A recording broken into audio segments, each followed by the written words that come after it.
Nous sommes avec Madame Salma Benaziz, députée au Parlement marocain du parti RNI. Alors, Madame Benaziz, quel commentaire faites-vous du discours du président français Emmanuel Macron, qui a vraiment été symbolique à plusieurs égards? D'abord, il faut dire que la visite d'État du président Emmanuel Macron s'inscrit dans ce que Sa Majesté, ce que le président français a appelé un nouveau chapitre, un nouveau livre que le Royaume du Maroc et la République française vont écrire ensemble, côte à côte.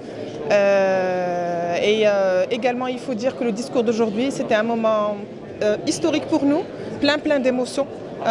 Pour nous en tant que députés, un discours dans lequel le président français n'a pas manqué de dresser l'archive et surtout l'histoire qui réunit les deux pays. Un hommage particulier a été accordé dans le début de son discours aux Goum et aux combattants marocains. Et puis par la suite, il a dressé la série des partenariats et des coopérations économiques, politiques, artistiques qui réunit les deux pays pendant plus de 80 ans.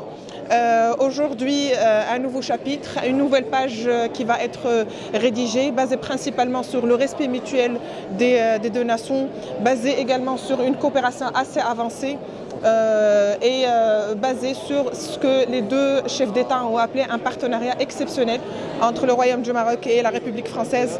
Je pense qu'aujourd'hui, plus qu'auparavant, la diplomatie parlementaire est censée jouer un rôle davantage plus prononcé, plus courageux, plus audacieux pour défendre cette cause nationale qui vient d'être encore une fois redéfendue et par le président français. Et la vérité, aujourd'hui, la reconnaissance encore une fois de la marocanité du Sahara fait bel et bien partie des moments historiques que nous vivons aujourd'hui au Parlement marocain. Je pense qu'aujourd'hui, il est temps pour nous, en tant que députés, en tant que parlementaires, de jouer un rôle très important à côté de la diplomatie officielle conduite par Sa Majesté le Roi pour défendre cette cause juste, la cause du Sahara marocain. Aujourd'hui, c'est une grande opportunité que la France reconnaît cette marocanité. C'est un pays qui connaît les rouages, qui connaît l'histoire du dossier. C'est un pays qui a un rôle très important à jouer, principalement dans le Conseil de sécurité.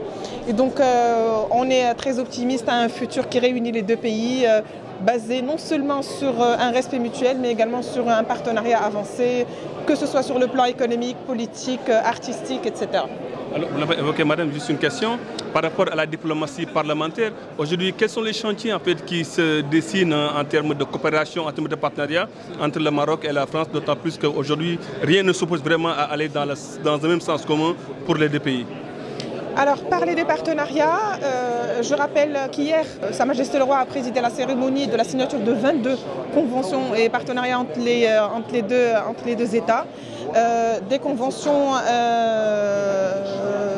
sur le volet des énergies renouvelables, sur le volet de l'enseignement supérieur, le volet artistique, le volet lié à l'infrastructure, principalement des partenariats et des conventions très importantes ont été signées avec l'ONCF, etc. C'est-à-dire qu'aujourd'hui, je pense que le nouveau livre qu'on est en train de rédiger entre le Maroc et la France va connaître également une vraie dynamique au niveau des coopérations entre les deux pays.